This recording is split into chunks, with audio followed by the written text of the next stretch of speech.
This morning, I'm going to be talking about the motives of life. The motives of life. This is a very interesting subject, something that I think we're all aware of, but not in an esoteric way and not in a real deep way. Essentially, what I'll be talking about this morning is what lies behind our motives, what drives our motivations. So this is something from this point forward in your life that you're going to want to train yourself to begin to observe. This is very important because if we don't observe what's underlying our motives, pretty soon we become so far off track from our purpose in life, from the plan that our soul was impregnated with in this incarnation. One of the reasons is because the subconscious mind controls, we could call the controller of our motives. So even though the motive may be right, the underlying force of energy behind that motive is wrong. So it distracts us from the beauty of a good motive and convolutes it in such a way that over time, over a period of time, short or long period of time, it's like this. When you were a child, did you ever roller skate? I did. You remember those roller skates? Mine were aluminum, they had 4 wheels, and we had a key to tighten the wheels. I guess that was what was being tightened, I'm not sure. And the straps to hold it on. And, you know, if we went straight down the street,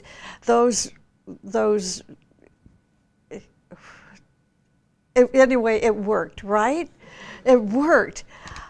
But if those skates went off to this way or off that way, we would fall down, we would skin our knee, we'd have to go home, Mom would have to put a Band-Aid on our knees.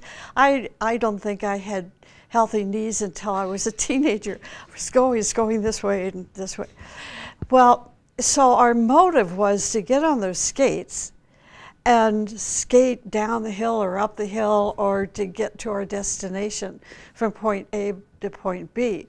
But our mind gets curious with those skates and we go off here and go off there. So the curiosity is the subconscious mind, the contents of the subconscious mind, and begins to find unique and covert and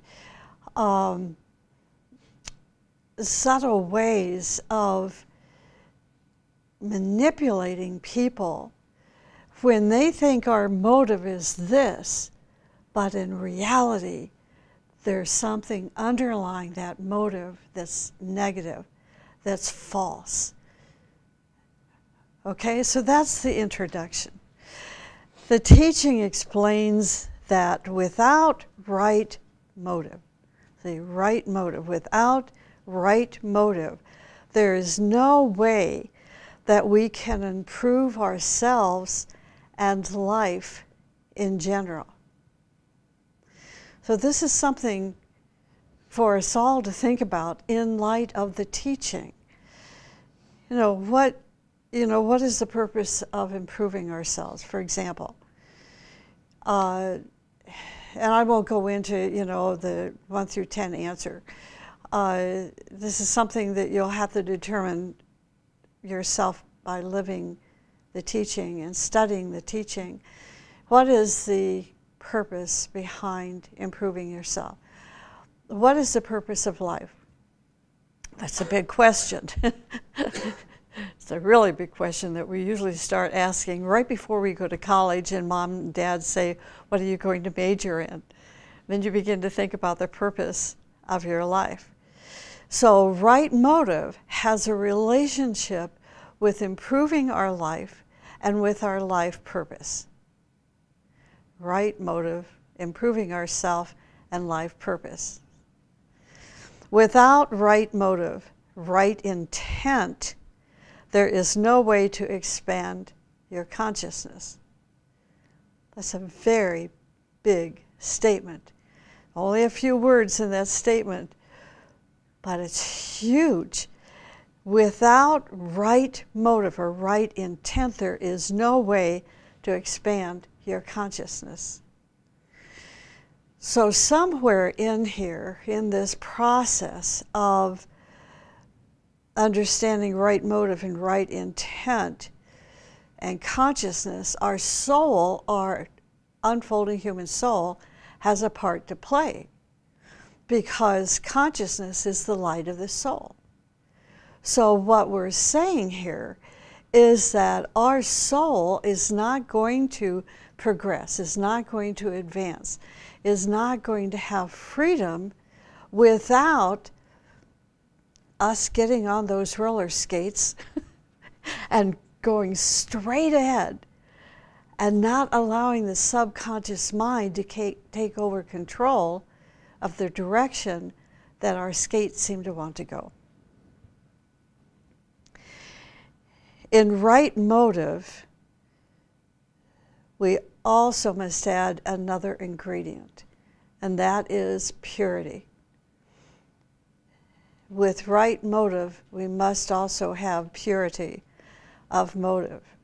Now, purity of motive means our soul is in control of life and all events, not the content of the subconscious mind, not instinct, not the elementals. So we can have right motive, right intent, but we're not free from our subconscious influences or from selfish interest. I think all subconscious influences are embedded with selfish interest. Pure motive means that our central core is manifesting through our motives. So what is the central core? It would be the light of our soul. So the light of our soul must manifest through our motives. If not, then we are unconscious, and in our unconsciousness, the little u, unconscious, and the contents of the subconscious are now controlling and ruling our right motive. Now I'm going to explain that a little bit later here. Sometimes our motives are built from the outside, from the environment, from outside influences, such as old traditions, even parental influences that we may not be aware of. You know, these influences that became impressed in our little bitty minds when we were kids, and all those images, you know, stay there. And then as we grow up, we alter those images a little bit. We have to, because as children, our brains, our mental nature was not fully developed. Our intellect was not developed. And so now we remember things a little bit different and embellish them. And in that embellishment, we find ourselves acting out through the influence of our parents, which may not even be valid. Old traditions, religion, personal interests, all these influences build certain motives in our lower mental plane. So now you're beginning to see how complex right motive and right intent is, and how important it is to add purity to that formula. Sometimes a motive is built upon our own standards. upon our own principles. Sometimes our motive is a post-hypnotic suggestion. Sometimes our motives are the result of a post-hypnotic suggestion. Such suggestions come and stand there in our mind, and like traffic police begin to control the traffic, because the motive is a controller of the traffic. See that? Okay. The traffic is our words, our thoughts, our activities, our imagination, even our visualizations, those images. That traffic is controlled by our motives, by the police. Our motives create the direction that we go in our life. Whether so we're back to the roller skates. See, can take us over here, can take us over here, and those 4 aluminum wheels, they didn't bend. You know, you either went this way or you went that way. There is no curving around unless you knew how to move your body, and then you could be a little bit better skater. Our motives create the direction that we go in our life. So if you don't believe this, think about those major decisions that you made in your life. Okay, put the decision here, then look at the motive, and then look at the driving force behind that motive. And then look to see if the motive was pure, or was it based on post-hypnotic suggestions, or based on tradition, or based on religion? Or was it based on the light of your soul? Was the light of your soul, the core of your being, manifesting through that motive? There are motives that adapt to our purpose in life. You know, for example, what your purpose of life is, and you adapt it as a motive. That motive puts your highest purpose into a plan. Do you hear what I'm saying here? That motive puts your highest purpose into a plan. Now look at, if you can look behind this statement, everything that is working for you, for your benefit, the light of your soul, the light of your consciousness, the power and the love and the beauty of your solar angel are all working together to help direct you into a state of harmonization with your life purpose. So you can almost every year, if not every year, at least every 2 years, you're going to see very definite advancement in consciousness in your life. You can go back a year ago or 2 years ago and see where you were in comparison to now. And you're going to see outward forms that represent this process of advancement and alignment with your soul purpose.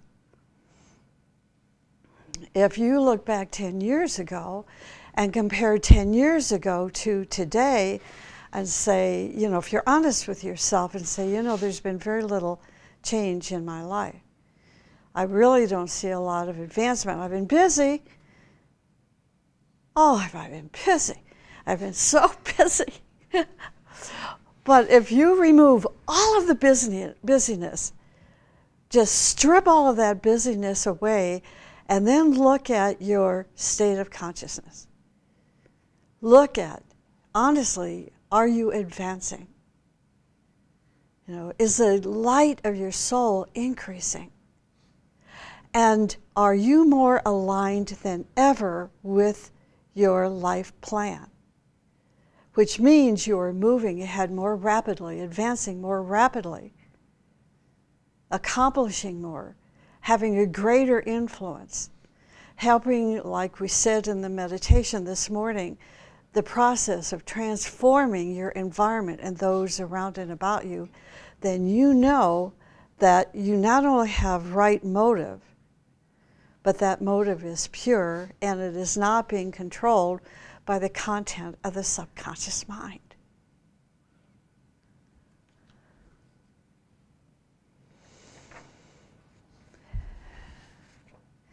If your motive is in harmony, if your motive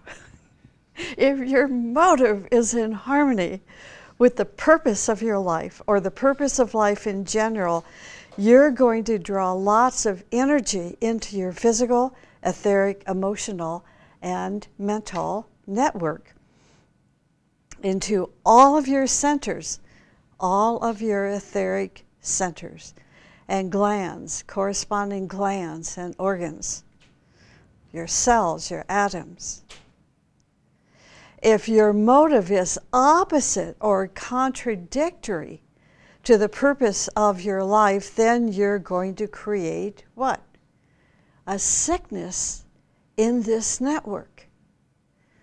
The network of all your centers, of all your etheric, emotional, mental, and higher mental bodies, your atoms and your cells, you're going to create sicknesses in the network. Most of the sicknesses we have, especially psychosomatic sicknesses that manifest in the physical, emotional, and mental bodies, are the conflict between the motive we have and how we translate that motive. For example, you say you have a wrong motive, but you act in a right way. You have a wrong motive, but act in the right way to please people, to manipulate them. What really happens? What happens? You're doing this to yourself. It's not Judgment Day. You're doing this to yourself. What is happening is you're creating a cleavage between your brain centers. This is the science and why understanding motive is so darned important. You don't want to create cleavages in your brain centers. The majority of brain centers like to carry on the real will that you have. The real will that you have. Will is a wonderful subject to start studying and thinking about as we move up to the full moon of Aries, particularly Aries. But through the 3 major full moon festivals, you really want to begin to think about what is will and how does that will relate to your brain centers. And if the synapses are not snapping, whatever that means, well, basically what it means is that some of the centers in your brain are beginning to atrophy. And if some of the centers in the brain are atrophying, that means the centers in your etheric body are also shutting down. And if the centers in the brain and the etheric body are shutting down, that means you are manifesting disease in your human mechanism.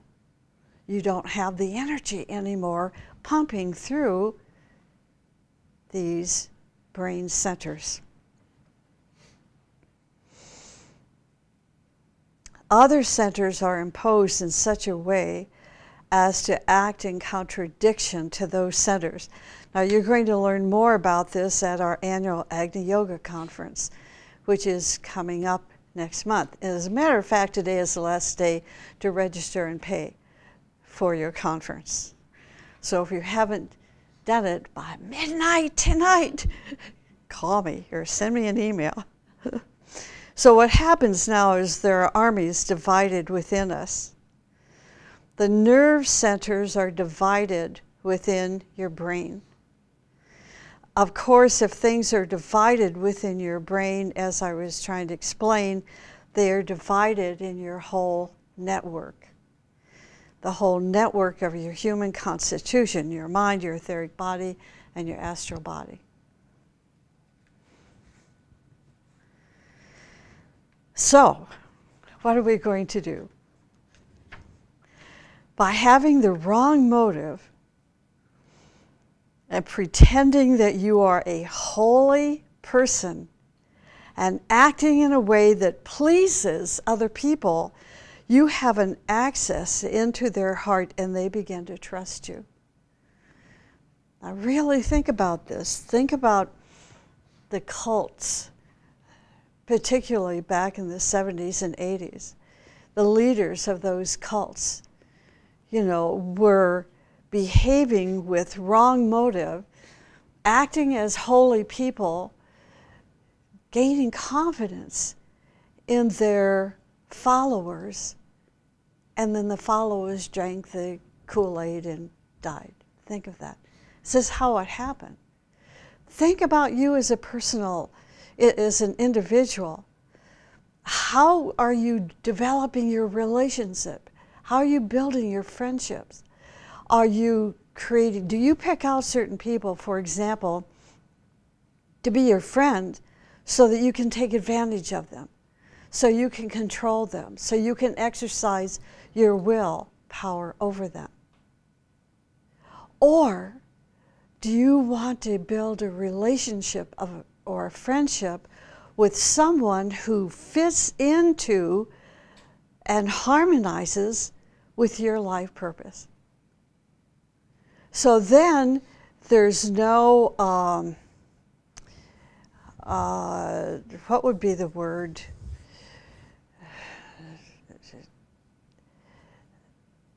Underhanded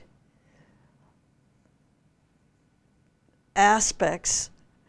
This is so hard for me to think this way, but I see it, I see it so frequently, where people have underhanded concepts or motives, underhanded motives, where I'm going to be that person's friend because, or I've established a center, a spiritual center, and I'm going to bring in all of these people so they can adore me, so they can worship me, so they can see that I'm a world disciple. But if you strip all these things away from that person, what's left in the core? See, what's left in the core of your friendship? What's the basis of your friendship? What's the basis of your marriage? What's the basis of your relationship between your children and yourself? What's the core? What's the motive? How pure is it?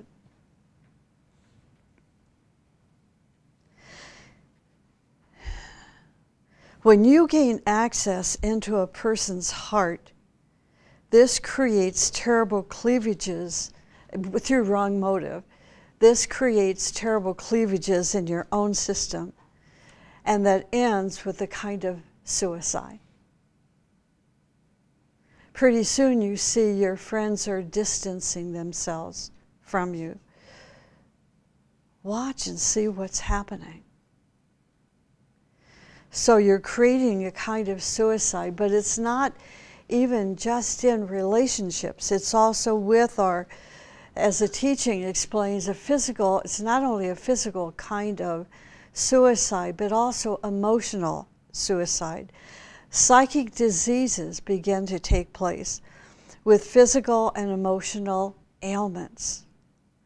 You may think this is not so, but once you become aware of such possibilities and see the effects, most likely in hindsight, you're going to be horrified.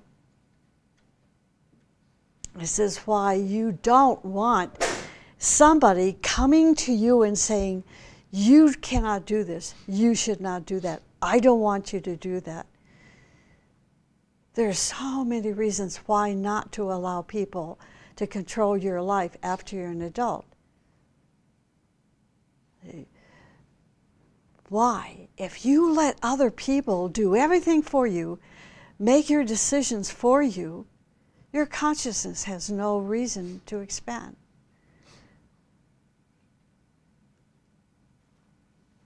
And you'll be so enslaved to life, incarnation after incarnation after incarnation, when everybody else has moved ahead. Who wants to be stuck there? None of us do. We're striving to the summit of the mountain, not to the base of the mountain. So can you see how the core that is determining your own life is your motive? How important it is that you examine your motives and find out if you can improve your motives. Learn or discover if your motives, all of them, from the smallest to the biggest, are really in harmony with your highest aspirations, your highest dreams, your highest striving. If they are not, then you must observe if you are creating cleavages in your system. Now, half of you listening to this talk, I know you're going to get up and you're going to walk out of the building, out of the sanctuary, or out of your computer room, or out of where, if you're watching the webinar in front of your TV, you're going to walk out and everything is going to evaporate from your mind. But some of you are going to be touched and inspired by the light of your soul. And this is going to be a day of awakening for you. It's almost, to me, it's almost like a preparation for your experiences of Easter, the full moon of Aries, of Vesak, the full moon of Taurus, and of the festival of humanity, the festival of Gemini. And you're the ones that I want to stay in contact with. You're the ones I want to build a friendship and a relationship with, because we are all striving in harmony with the purpose of life and with the plan of our soul. Let the others go. See, it's not of consequence to you. Eventually, they're going to see your light, and their consciousness is going to awaken, and then they're going to hear, and then they're going to save themselves. And then they can join you.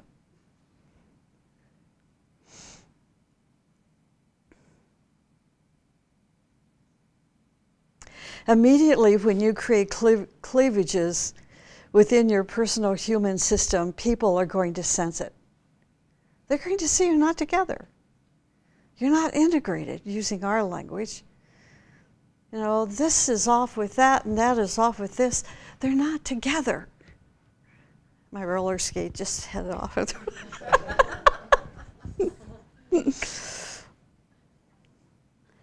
When you are divided within yourself, they will see the division and see you as a pretender, as an imitator, a charlatan.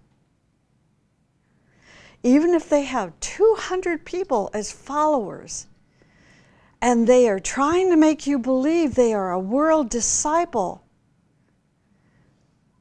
again, strip down everything, all the cosmetics and all the words, and look at the essence. Are they integrated? Is their motive right and pure? Now, esoterically, a charlatan, a pretender, is one who acts against the motive that he has, or acts differently than the motive he has. The motive within us that is bad, that is negative, if it cannot find ways and means to manifest, it then turns into a pressure point. When the motive is not expressed, in other words, it turns into a pressure point and causes blockages and pressures in your nervous system and the centers in your whole human constitution. In your whole human constitution. Now, there are, in fact, two kinds of pressure. One is destructive. I'm going to kind of talk a little bit more rapidly here so I can get through the whole talk this morning. So, two kinds of pressure. One pressure is destructive because the motive is negative, and through our words and thoughts and emotions and actions, we do not express it. This is when we're trying to please people with an underlying manipulation. See what I'm saying? Okay. You tell that motive, stay there until I arrange everything, until I please everybody, until I find the ways and means to sneak in, and then we will unveil the motive. While I'm really here. Why I'm really your friend. Why I really want you to come to this or that group. Sometimes that motive is not revealed until 3 or 5 or 10 years down the road. That period of inner conflict creates the duality and cleavages within your psyche.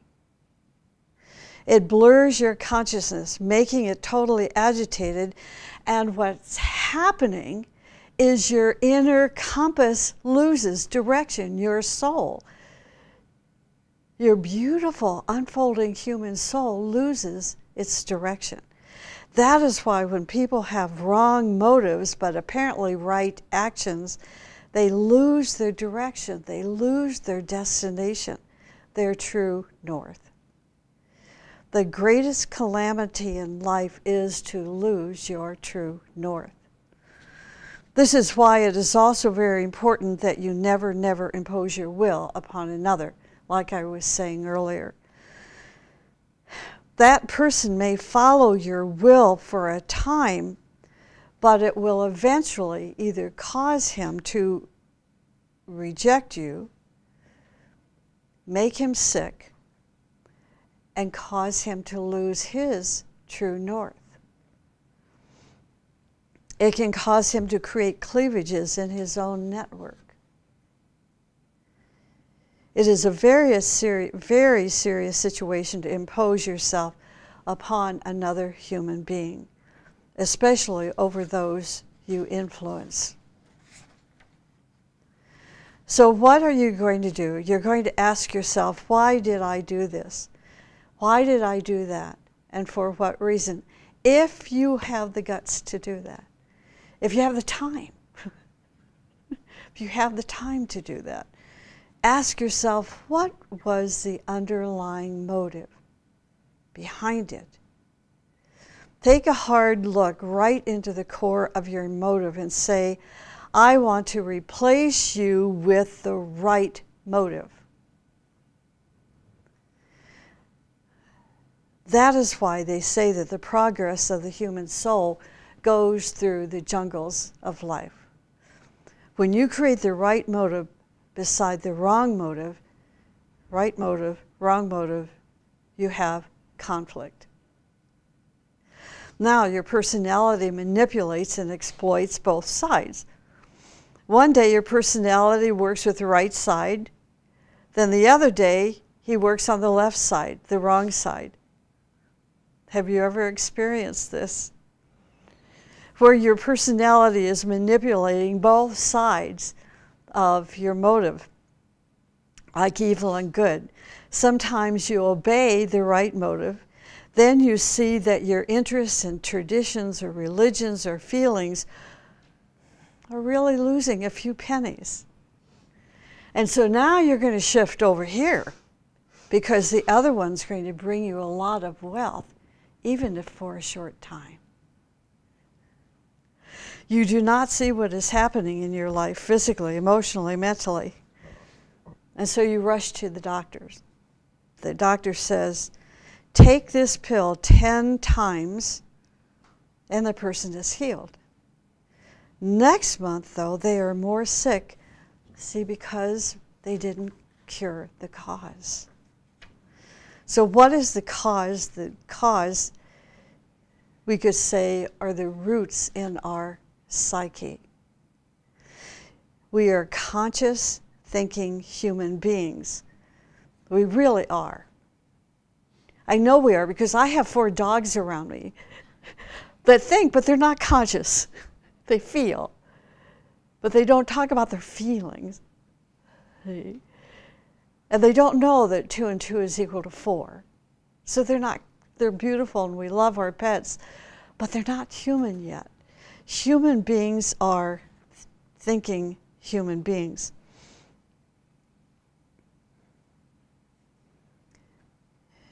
We are going to go and see what our motive is. Okay, let's say, okay, now I found my motive. Now, how are we going to improve the motive, and how are we going to change that motive to create a new motive? What daring, courage, and striving you're going to need to destroy the wrong motive and plant the goodness of the core in your being, in your motive. There's a great battle going on within you. Fortunately or unfortunately, very few people have any awareness of it. If you had an awareness of what's going on within you, you would not be able to sit there and work because the battle is going on. So I wrote in here, ha, ha, ha, ha. And I have no idea why I put that in there. It doesn't seem appropriate.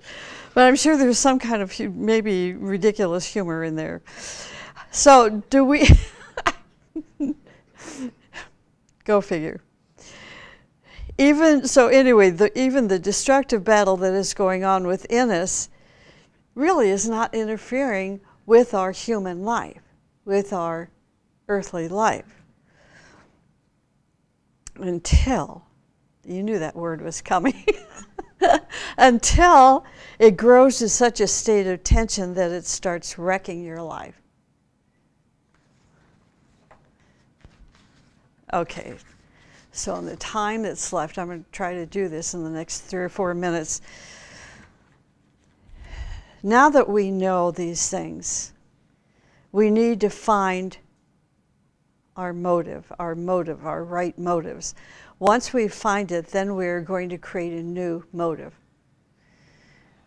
See, this is going to take some work, of working on yourself. You're going to have to set aside some lunches and dinners and movies and vacations, and you're going to need to take some time to put out some of the major motives in your life and write them down and to begin to think, is this motive pure, or is it driven by the content of the subconscious mind about our old traditions and religions and post-hypnotic suggestions and so forth. And then once you discover what that right motive is, then you're changing the old to the new. And you're going to handle the battle with your smart actions. How can you increase the power of the new motive and defeat the wrong motive? Okay, that's a good question. Okay, you can read the books of the teaching. You can even read the New Testament, the Bhagavad Gita, the Yoga Sutras of Patanjali, the Upanishads. By reading these books, you're pumping the energy, injecting the energy into the right motive, and the wrong motive starts evaporating, starts fading away. Now, you can work on the wrong motive also by using this technique, by asking yourself, if my motive is suddenly revealed, what are people going to say about me? You have to ask yourself in your imagination. For example, your motive is to go and steal the jewelry in your friend's house. But you go and say instead, "Good morning, you are so beautiful and I missed you so much." Now, you're examining your motive, and you must be very honest with yourself. Do you see? It's painful, but it's healing. You're not going to learn these things from psychologists. They're going to say to you, they will say to you, and this is present day psychology, okay, express your lust, and it's going to release you from the desire. If you want to be angry, be angry. If you want to drink, drink. And in this way, you are no longer repressing your desires. Okay, let's say you are a true psychologist and really know these things because you're on the path of Agni Yoga. You're going to teach your clients how to create a right motive, or let's say a high motive. You're going to teach them to make all of their actions, their words, their emotions, and thoughts to harmonize with that right motive. When you try these things, on one side you're defeating the wrong motive, and on the other side you're increasing the power of the right motive. See how that works? So eventually, your right motive eats the wrong motive. Another exercise for you to do is meditation. As you do real meditation, through your meditation, you receive the light from your soul. And the light of your soul illuminates your direction to true north, to that plan for your life, and to right motive. Immediately you start to see that this kind of motivation and these kinds of actions to express your motives are destructive. See, your solar angel is revealing these things to you. They are not going to lead you to the highest of where you want to go. Even they are not going to let you be healthy and happy and prosperous and enlightened.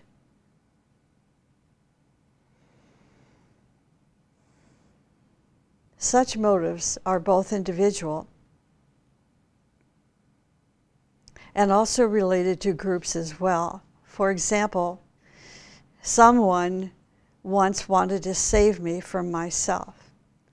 And in order to do that, they read a few red letter words from the Bible, and they told me that I was saved forever. And I said, really? That I can do whatever I want from now on and I'll be saved no matter what? And they said, yes. All you have to do is read the Bible every day. I said, okay. I said, then let's talk a little bit. And I asked him if he was happy. And he began to talk to me about his marriage and his children and what a burden they were. I said, well, are you reading your Bible? That if he was saved, then everything would be good for him. He said, well, no, I am saved, but I'm very unhappy. So I asked him, well, what would make him happy? He answered, I kid you not, finding a new wife and looking at pornography. I said, then why did you think you could save me? What was your reason behind it? He said, because I became converted into Christianity, and we are supposed to go out and testify and then save others.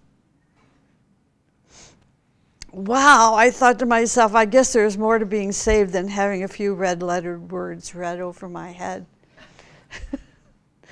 Religion is not likely to save this man from himself. Sometimes your consciousness is bright as sunshine, sometimes it is dull. What is the cause behind it? Go back.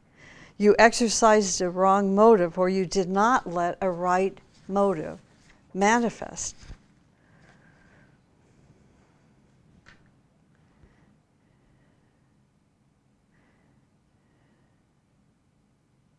Okay, I'm going to jump right to the conclusion here because we are out of time.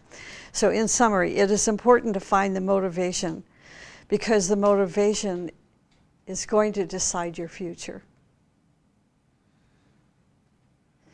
Your future is rooted in your motivation. If your motivation is really wrong, the fruits of your life are going to be very poisonous. If your motivation is right, the outcome of that motivation will bring you honor and respect and kindness and richness and health and happiness and success and prosperity. But if your motivation is wrong, you will lose all your gifts of life gradually. The longer it takes, the longer you suffer. Well, that's very interesting to think about. I hope you enjoyed the talk this morning. I found it exceptional. You know, the subject exceptional. Okay.